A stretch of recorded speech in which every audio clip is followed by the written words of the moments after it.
For the past decade, a job at Goldman Sachs, Morgan Stanley, or another investment bank has been the most coveted prize for many of the nation's best and brightest college students, including those here at the Wharton School of Business at the University of Pennsylvania.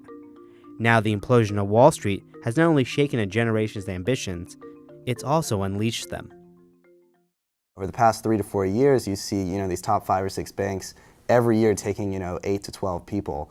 Now they're taking, upwards of 3. This past summer, I was an intern at JP Morgan Private Bank in the fiduciary team, and I had a great experience, learned a lot. I worked in a wonderful team, but ultimately, at the end of the summer, I didn't get the offer.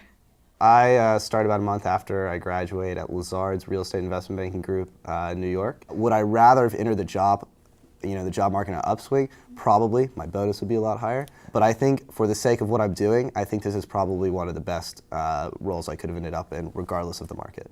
We are certainly seeing lots of our students that do have jobs that they're very excited about, but we also are seeing some students that are having more problems than probably they would have had a year or two ago when times are a little bit less lean, to say.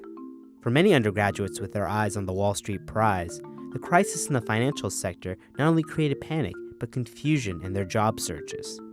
I think there's more people interviewing for nonprofits like Teach for America, and that's seen as more a viable option instead of past years where everyone's kind of funneled into consulting and investment banking. I was feeling down about not getting a job, but my parents gave me a pep talk, and so I'm going to Europe. So, in my opinion, it's a correction in the market, and and now that salaries are coming down, job count is coming down, you are seeing the marginal utility of other jobs is a lot higher. It is. I think it's a blessing in disguise.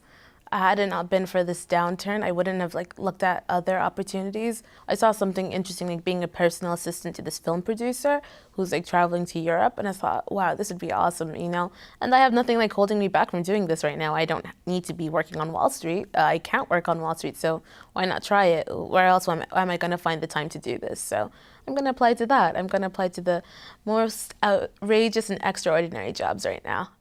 And I think in the past years, when we see people, earning, 6 figures, if you include their bonus, I think that's a ridiculous amount of money to be earning as a 21, 22-year-old. I don't think people have been freaking out. People are worried, but I think that people are finding different ways to handle it.